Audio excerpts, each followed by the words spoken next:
A paz de Deus a todos. Hoje vamos falar sobre o mistério de Cristo e as duas casas de Israel. Esse assunto, irmãos, ele se trata de Israel e a igreja. Israel ainda é o povo de Deus, é a nação de Deus, ou o povo santo, a nação de Deus hoje é a igreja. A igreja substituiu Israel, ficou no lugar de Israel. Ou Israel ainda é um povo santo, é um povo de Deus. Existe um plano de salvação com Israel e existe outro plano de salvação com a igreja. Nós vamos falar sobre isso. A igreja, ela é o Israel de Deus hoje. Vamos ler todos esses textos. Paulo, em Efésios 3, ele fala de um mistério.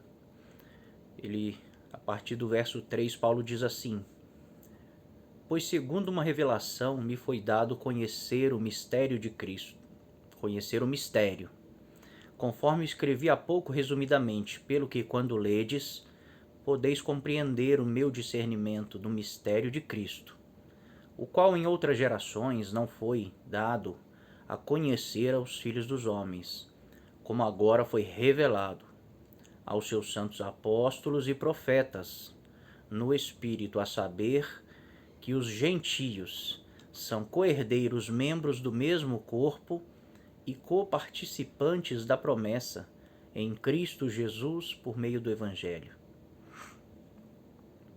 Então Paulo está falando de um mistério. Ele está falando que ele teve o discernimento, e Paulo está falando que isso foi revelado, que isso agora, no tempo dele, foi revelado. Não tinha sido revelado em outros tempos, mas agora pelos apóstolos e profetas foi revelado que os gentios, a saber, qual mistério é esse que Paulo está falando? A saber, que os gentios são co-herdeiros, membros do mesmo corpo e coparticipantes da promessa em Cristo Jesus por meio do Evangelho.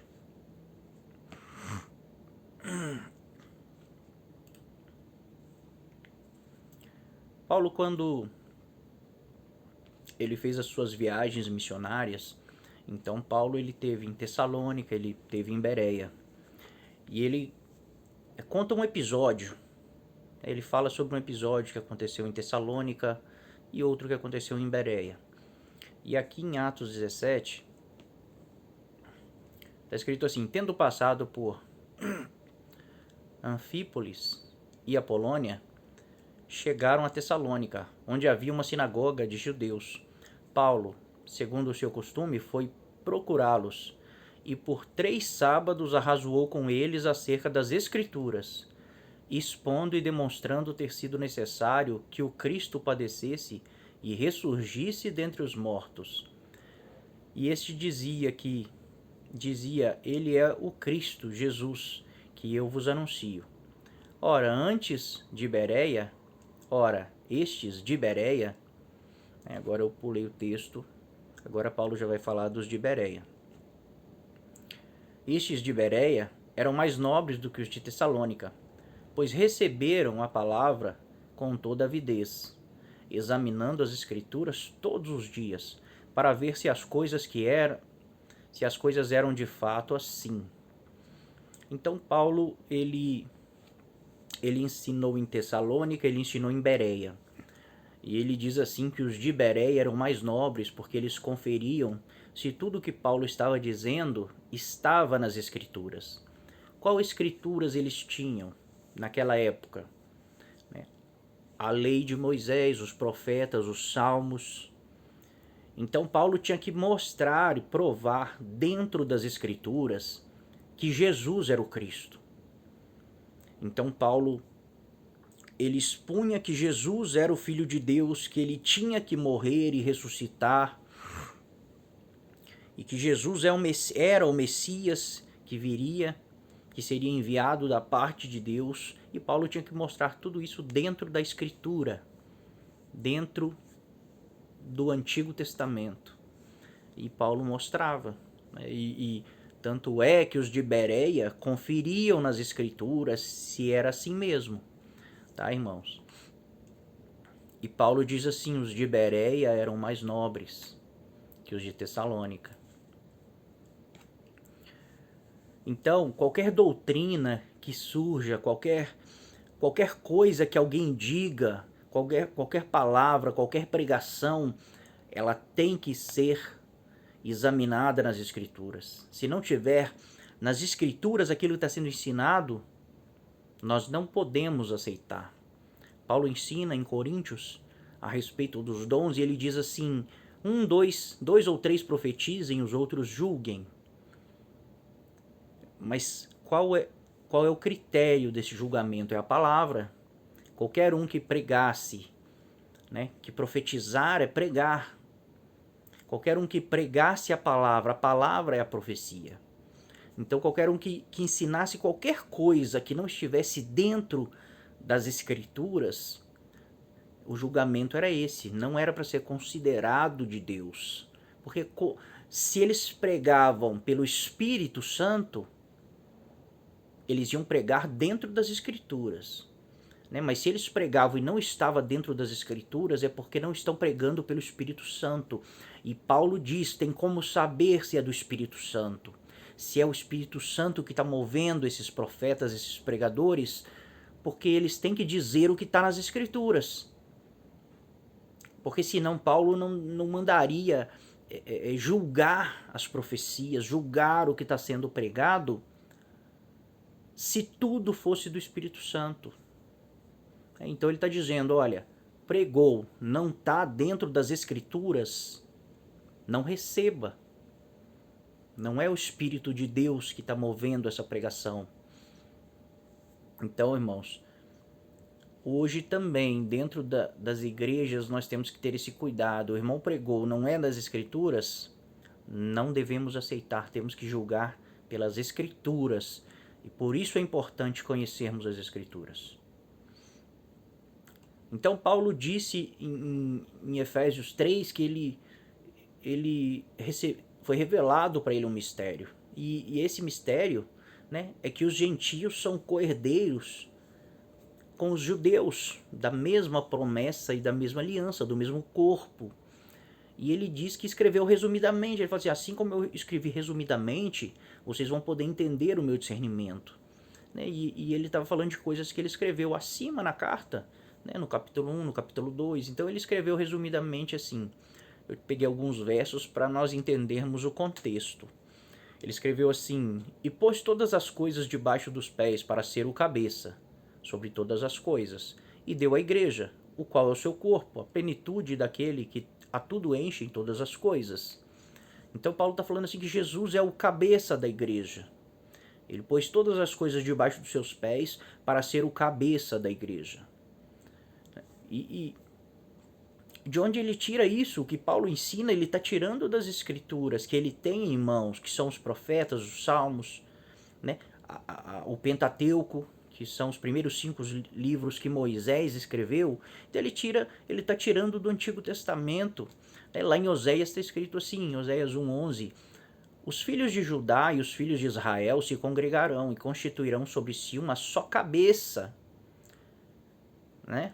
Aí Paulo está dizendo, né, que Jesus ele se tornou esse cabeça, né, um cabeça de 2 povos, judeus e gentios agora. Que ele diz, os gentios são co-herdeiros, membros do mesmo corpo, onde Cristo é o cabeça.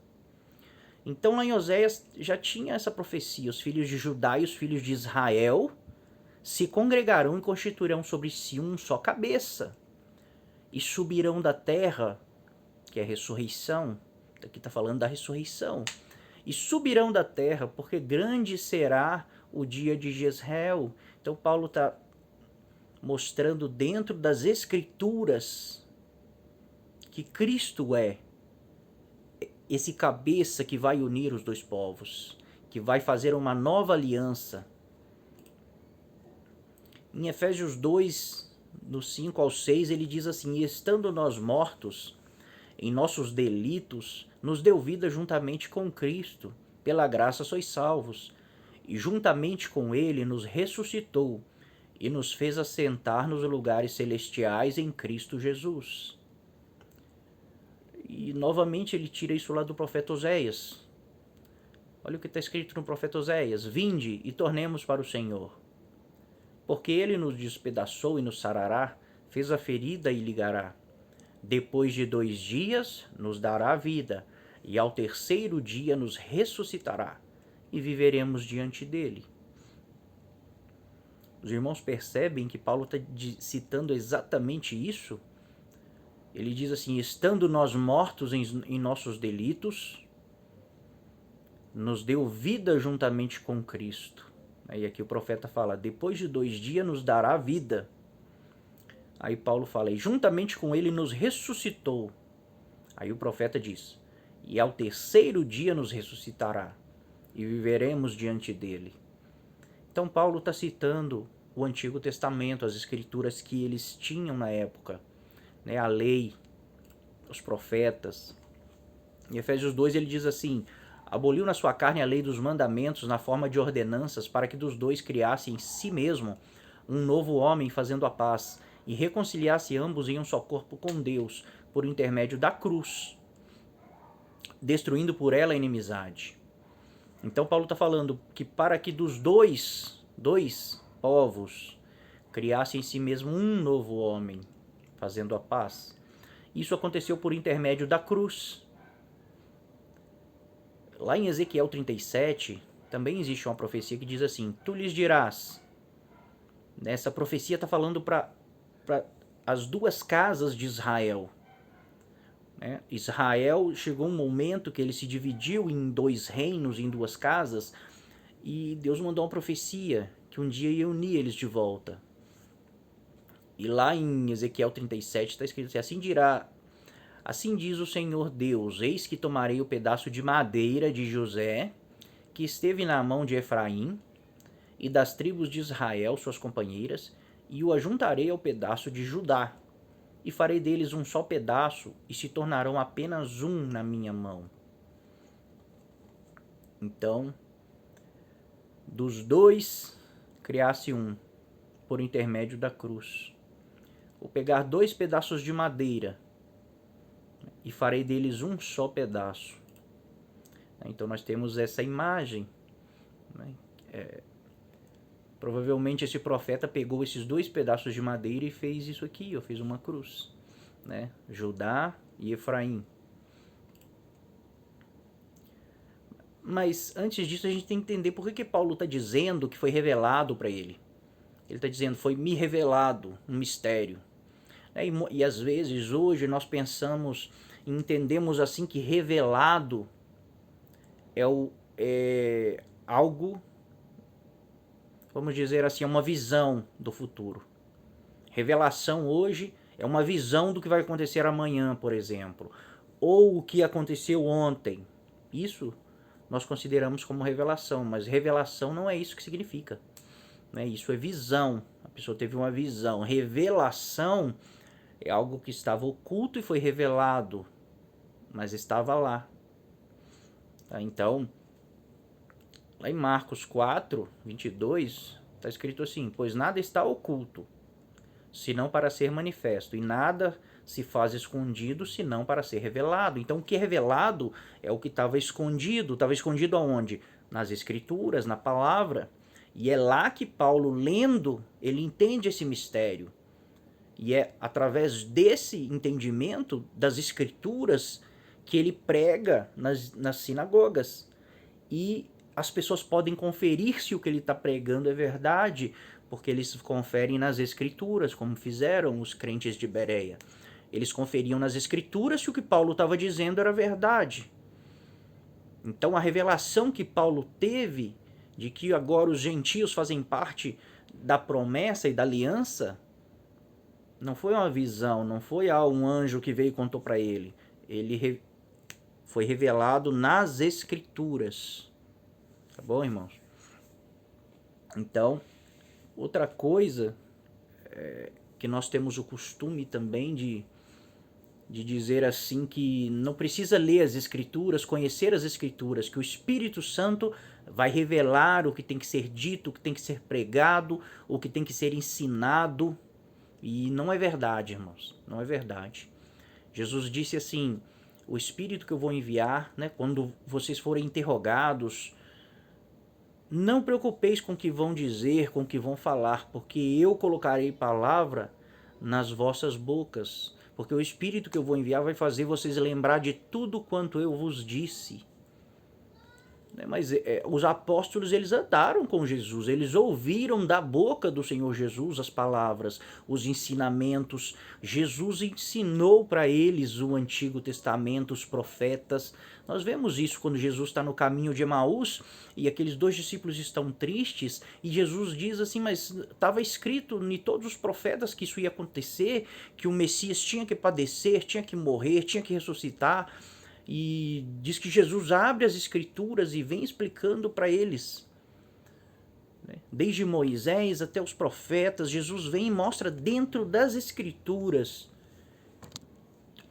que aquilo que aconteceu era bíblico, as profecias eram aquelas. Então, o próprio Senhor Jesus, ele ensinava os apóstolos, ele ensinava sobre essas coisas, sobre as profecias. E ele disse assim, muita coisa, eu quero dizer muita coisa para vocês, mas vocês não podem suportar ainda. Mas o Espírito que eu vou enviar, o Consolador, ele vai guiar vocês a toda a verdade. Mas nós lembramos que Jesus falava por parábolas. E muitas coisas que Jesus ensinou não foi revelado aos apóstolos. Mas quando ele morreu, então os apóstolos entenderam do que ele falava. Por exemplo, quando ele disse assim, derruba esse templo, em 3 dias o reedificarei. Depois está lá, os discípulos entenderam que falava do seu corpo. Mas quando o Senhor Jesus morre, eles ficam tristes, eles não tinham aquele... Dá a entender que eles não tinham ainda entendido isso, que Jesus estava falando que ia ressuscitar ao 3º dia. Dá a entender, tá, irmãos? Então, muitas coisas que Jesus queria ensinar, mas não podia. Por quê? Porque eles não tinham o Espírito Santo ainda.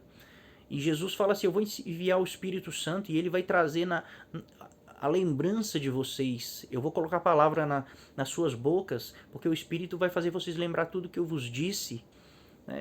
Eu não andei com Jesus. Para mim saber o que Jesus disse, para o Espírito Santo colocar palavras na minha boca numa hora... Que precisar ser anunciado o evangelho, eu tenho que saber o que Jesus disse. E Jesus não disse assim, ele vai revelar para vocês tudo que eu disse.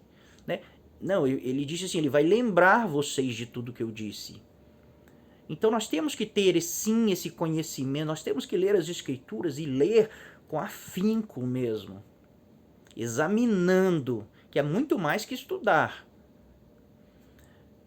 Então, para nós lembrarmos, para o Espírito Santo trabalhar, usar de nós temos que conhecer as Escrituras. E aí, quando tiver uma necessidade, ele vai trazer o que temos que dizer. Tá, irmãos? Então, isso é revelação. Às vezes você leu, nunca entendeu, mas numa hora de necessidade vai ser revelado para você aquilo. Mas você tem que saber. Então hoje os irmãos querem pregar sem conhecer as Escrituras. Aí todos os dias, quando vai no culto, é a mesma palavra. Será que o Espírito Santo de Deus só conhece a mesma palavra? Nós temos que meditar nessas coisas. Então, em 2 Coríntios fala assim, 3 a partir do 14, fala assim, mas o sentido deles, dos judeus que não creram em Cristo, se embotaram, pois até ao dia de hoje, quando fazem a leitura da Antiga Aliança, o mesmo véu permanece não lhes sendo revelado que em Cristo é removido. Mas até hoje, quando é lido Moisés, o véu está posto sobre o coração deles. Quando, porém, algum deles se converte ao Senhor, o véu lhe é retirado. Então, Paulo está falando assim que os judeus que não creram em Cristo ainda, eles olham para as Escrituras, eles olham para a Antiga Aliança, que é a lei de Moisés, os profetas, os salmos, e eles não conseguem ver a glória que tem na lei, a glória que tem nos mandamentos, nos salmos. Eles não entendem, né? Eles não entendem. Por quê? Porque eles têm um véu ainda posto sobre o coração. Somente quando eles se convertem, isso é tirado e é revelado para eles. E eles entendem, então, a palavra de Deus, as profecias, as revelações, eles entendem quando é tirado o véu. Então é isso que aconteceu com Paulo. Quando ele se converte ao Senhor, o véu é tirado do seu coração e ele olha para a lei e para os profetas e ele vê Cristo lá. Porque tudo fala de Cristo. A Bíblia, João fala assim, no princípio ele era o verbo é a palavra, e o verbo estava com Deus, e o verbo era Deus. Jesus é a palavra. Tudo fala dele, tudo é para ele e por ele. Então, entendendo tudo isso, que Paulo ele entendeu isso nas Escrituras, que os gentios fazem parte do mesmo corpo e da mesma aliança e estão debaixo, unidos pelas mesmas promessas, com um só cabeça que é Cristo, e a igreja sendo corpo, judeus e gentios unidos. Então Paulo, lendo as Escrituras, ele entende isso, e ele fala, se vocês lerem, vocês vão entender o que eu escrevi há pouco resumidamente, porque os gentios fazem parte da aliança com os judeus agora. Então, nós vamos entender também esse discernimento de Paulo, tá, irmãos? Porque ele está citando os profetas, ele cita vários profetas. Lá em Gênesis 12, a primeira coisa que nós temos que entender, né, Paulo era um mestre das Escrituras, ele conhecia as Escrituras. Ele não foi ler depois que o Senhor converteu ele. Ele era um fariseu, um mestre da palavra. Ele conhecia tudo. Mas quando é tirado o véu do coração dele, é revelado. Então ele entende o plano de Deus. Lá em Gênesis 12, quando Deus chama Abraão, Deus fala assim: de ti farei uma grande nação, e te abençoarei, e te engrandecerei o nome, sê tu uma bênção. Abençoarei os que te abençoarem, e amaldiçoarei os que te amaldiçoarem.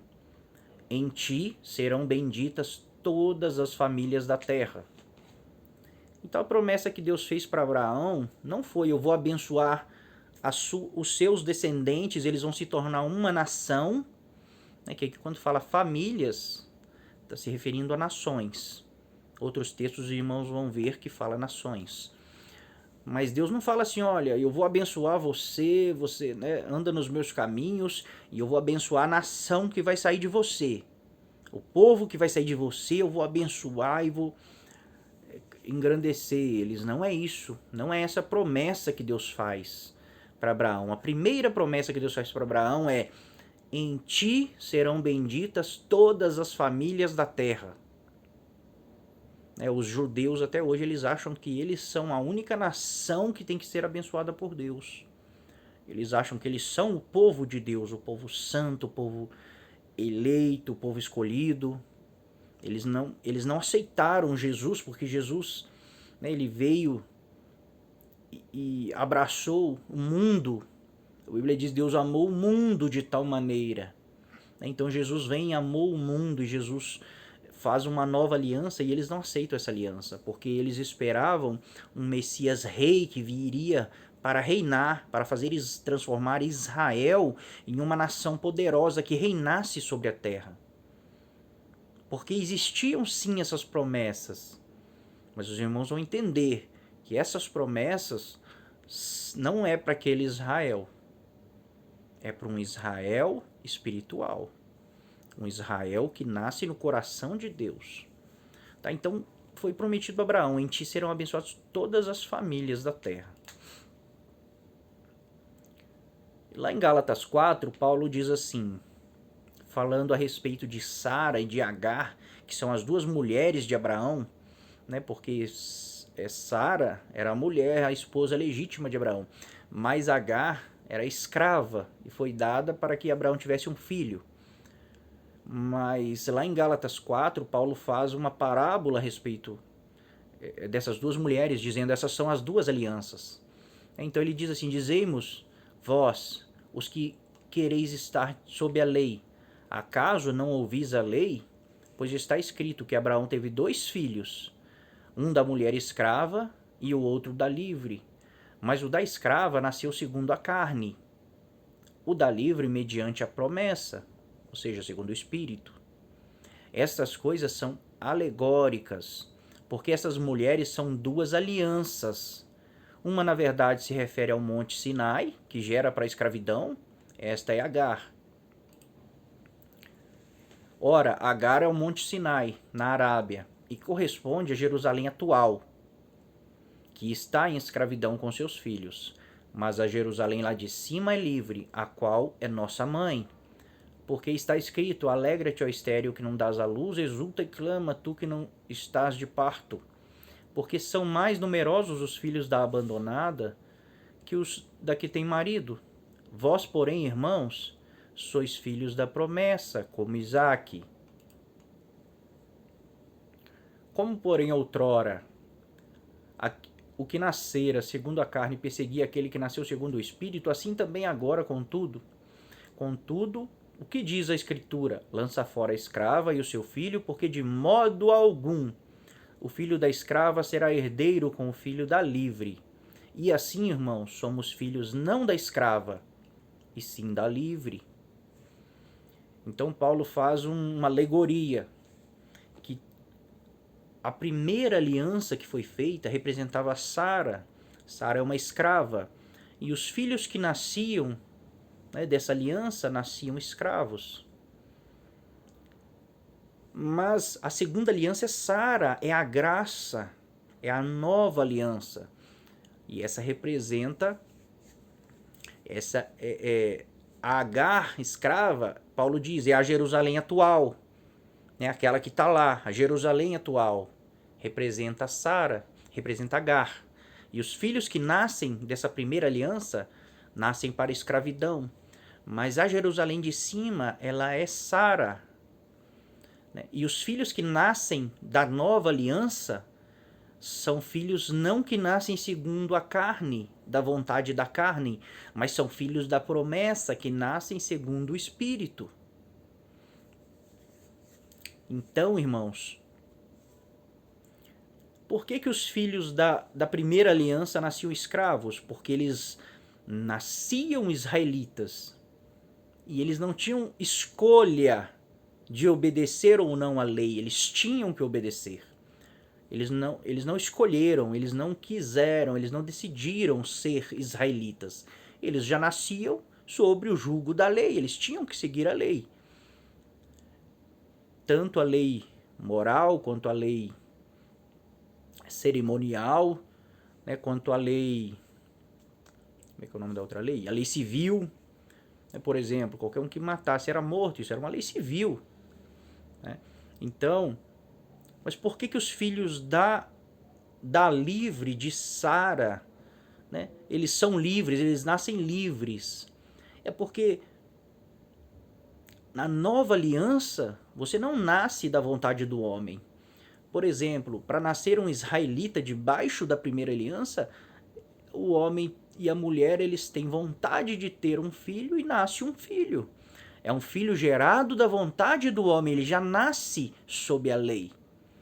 Mas os filhos da livre, os filhos da promessa, eles nascem do Espírito. Então eles decidem nascer de novo. Então eles nascem de novo, eles creem em Jesus, nascem de novo novas criaturas, israelitas espirituais. Então existe 2 Israéis, ou 2 Israels, não sei nem como é que fala. Existe o Israel literal, existe um Israel que nasce da vontade do homem, mas existe um Israel que é espiritual, que nasce da vontade de Deus. São os filhos da livre, os filhos da promessa, da nova aliança. Você só se torna um filho de Deus, um servo de Deus, se você quer, se você quiser. Então você tem que nascer de novo. aí você não está nascendo da vontade do homem, você está nascendo da vontade de Deus, porque você vai nascer do Espírito. Tá bom, irmãos? Outros textos vão explicar melhor sobre isso. Em Gênesis 13, vai falar dessa descendência da carne, né? Os filhos da escrava que nascem da vontade do homem. Mas existe também promessas, né, para essa descendência da carne. E Deus fala com Abraão assim: farei da tua descendência como o pó da terra, de maneira que se alguém puder contar o pó da terra, então se contará também a tua descendência. E a descendência do Espírito. Gênesis 15 fala assim: a isto respondeu logo ao Senhor, dizendo: não serás este o teu herdeiro, mas aquele que será gerado de ti será o teu herdeiro. Então conduziu-o até fora e disse: olha para o céu e conta as estrelas, se é que o podes. E lhes disse: será assim a tua posteridade. Ele creu no Senhor e isso lhe foi imputado por justiça. Então foi prometido para Abraão: você vai ter uma descendência como o pó da terra e como as estrelas do céu. Então de Abraão sai duas descendências, uma descendência carnal, como o pó da terra, mas uma descendência espiritual, que será como as estrelas do céu na ressurreição. Quando o Senhor vier, ele vai ressuscitar o Israel espiritual. E esses serão, a Bíblia diz, como os anjos, como as estrelas do céu. Confirmação das promessas. Em Gênesis 22, né, confirmado, Abraão, quando ele oferece o seu filho em sacrifício, então é dito assim: então do céu bradou pela segunda vez o anjo do Senhor a Abraão e disse: jurei por mim mesmo, diz o Senhor, porquanto fizeste isto e não me negaste o teu único filho, que de veras te abençoarei e certamente multiplicarei a tua descendência, como as estrelas dos céus e como a areia na praia do mar. A tua descendência possuirá a cidade dos inimigos. Nela serão benditas, na sua descendência, serão benditas, serão abençoadas todas as nações da terra, porquanto obedeceste a minha voz. Então aqui, novamente, a promessa: todas as nações da terra serão abençoadas. Não um povo, não uma nação literal, Israel. Tem promessas de bênçãos para Israel, sim, mas a promessa que Deus faz para Abraão é que nele, na descendência dele, todas as nações da terra seriam abençoadas. É essa a promessa. E quando nós vemos uma aliança que ficou apenas em Israel, em uma nação, uma aliança de bênção, sim, mas que ficou apenas com uma nação, então nós vemos que não é a promessa de Deus, porque a promessa era: eu vou abençoar todas as nações. E nós vemos isso na nova aliança. A nova aliança é com todas as nações. Qualquer um que quiser se tornar um povo de Deus, Israel espiritual, né, as portas foram abertas para todos. Essa é a promessa, tá, irmãos? Então Deus fala: você vai ter uma descendência como as estrelas do céu e uma descendência como a areia na praia do mar, né? Areia, terra, pó. As estrelas do céu, filhos espirituais, tá? Aqui em Gênesis 17, né, a promessa que Abraão seria pai de muitas nações. Está escrito assim em Gênesis 17: quanto a mim, será contigo a minha aliança, será pai de numerosas nações.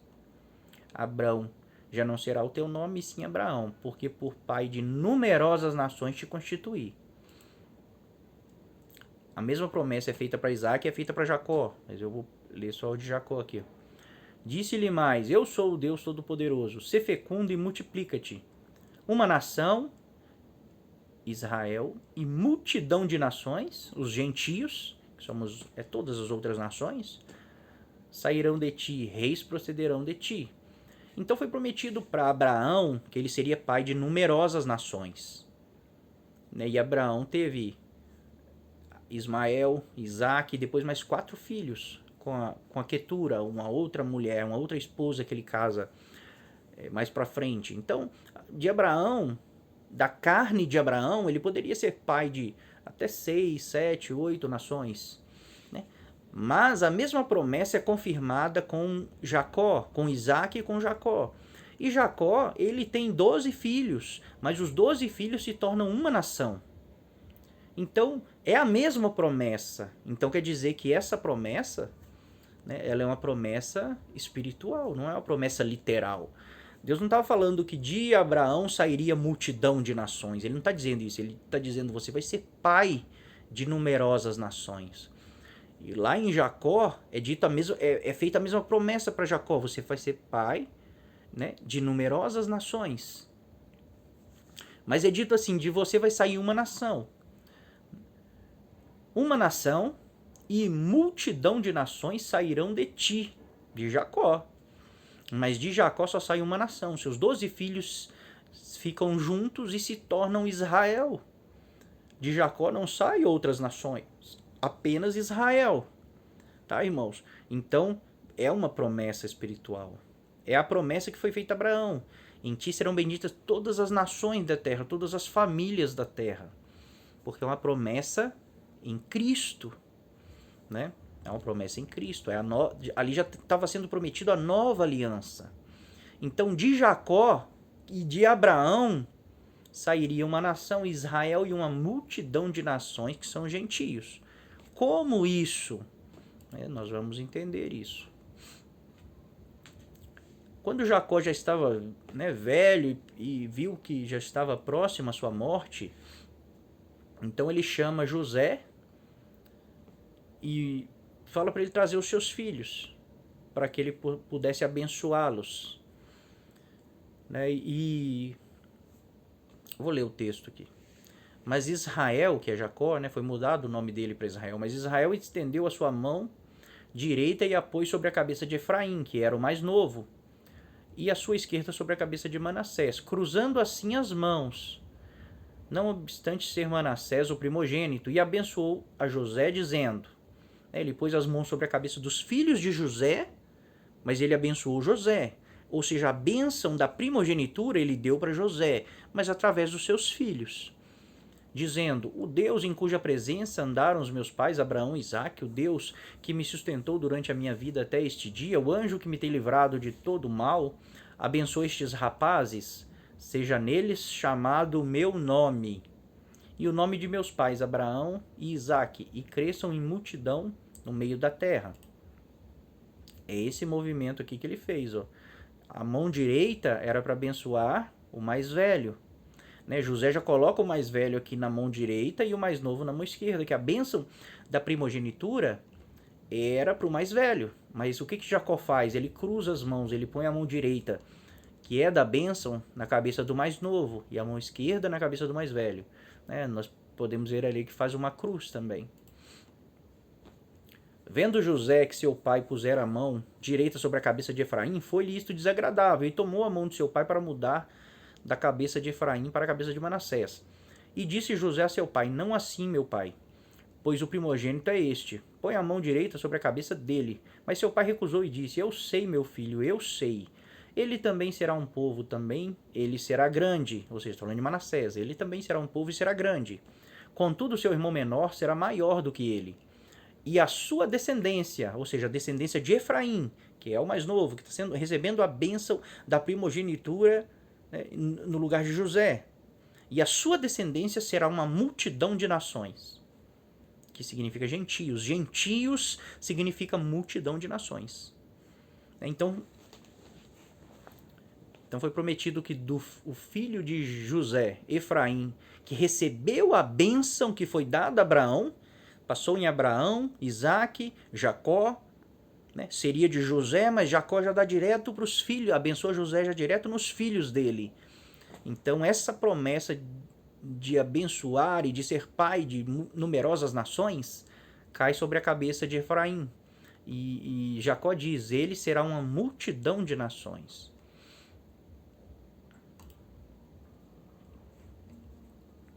O que acontece, irmãos? Né? Esse território que vê azul e amarelo é Israel, tá? Esse é todo Israel. Mas Israel, ele se divide, né? Depois da morte de Salomão, o reino é dividido. E ficam 10 tribos ao lado norte e 2 tribos ao lado sul. Né? E o reino é dividido. E o reino do sul, ele é reinado pelo filho de Salomão, né, que é da tribo de Judá, então se torna o reino de Judá. O reino do norte, ele é governado por Jeroboão, da tribo de Efraim.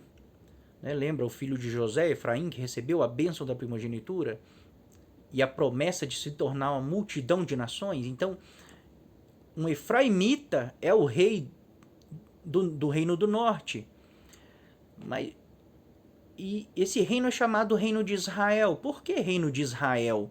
Porque quando Jacó abençoa os filhos de José, ele diz, neles será chamado o meu nome, ou seja, eles tinham direito ao nome de Jacó, que é Israel. Então, por isso que o filho de Salomão, no Reino do Sul, não pode chamar o seu reino de Israel, tá? Porque a tribo de Efraim é a cabeça das 12 tribos. Então, aonde a tribo de Efraim reina, lá sim pode ser chamado Israel.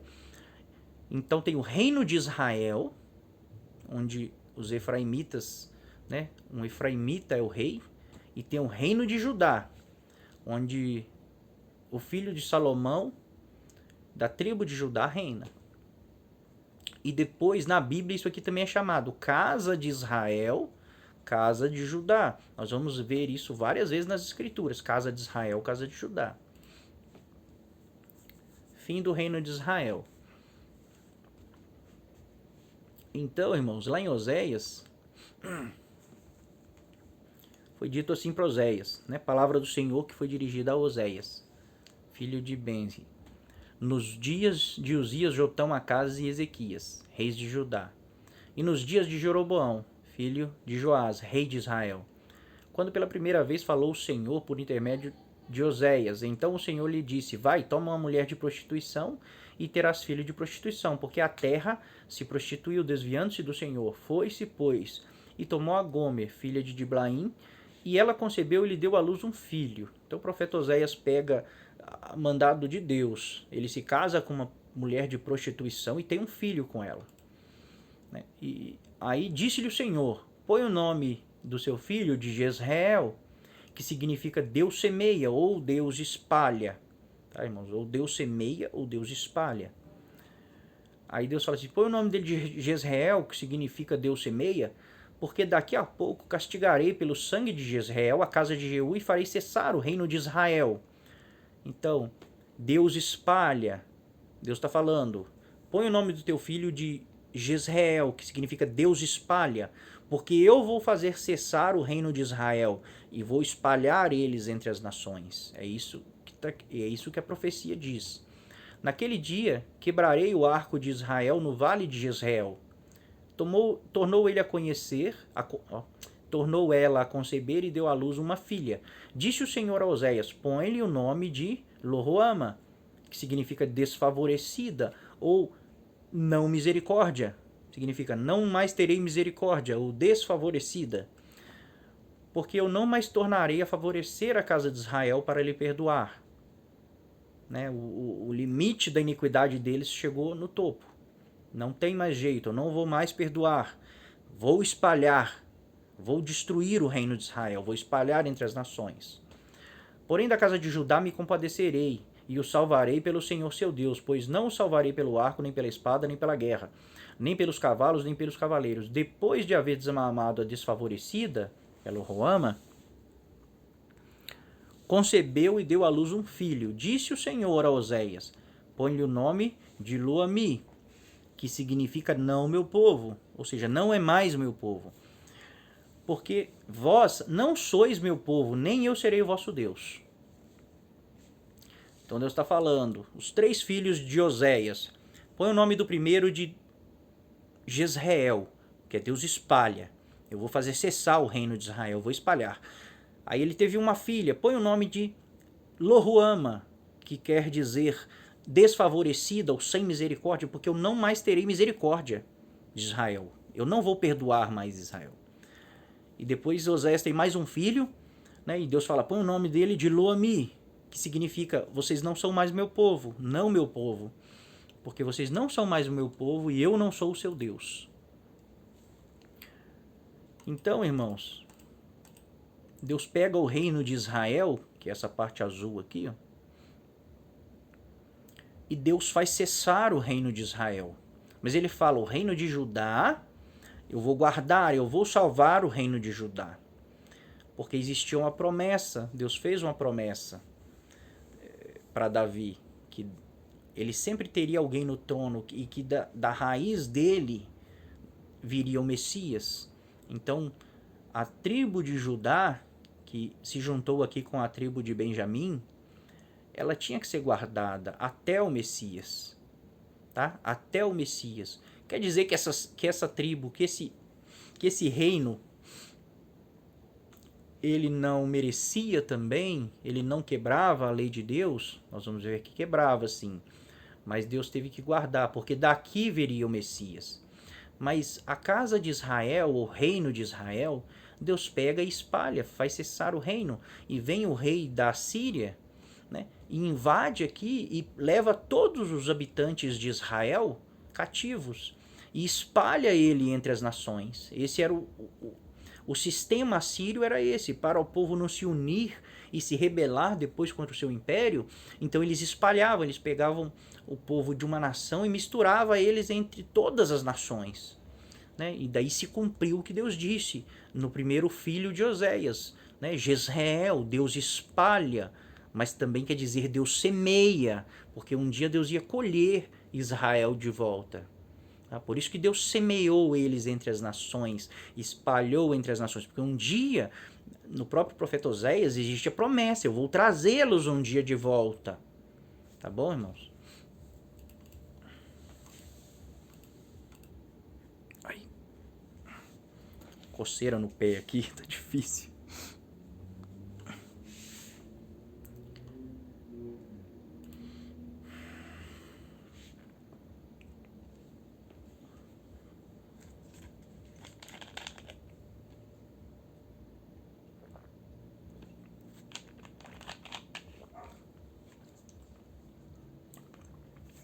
Boca secou.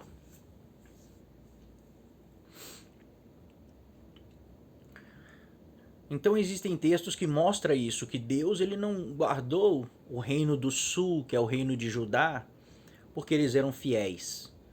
Deus guardou porque Deus fez uma promessa e ia cumprir. Deus fez uma promessa a Davi e ia cumprir.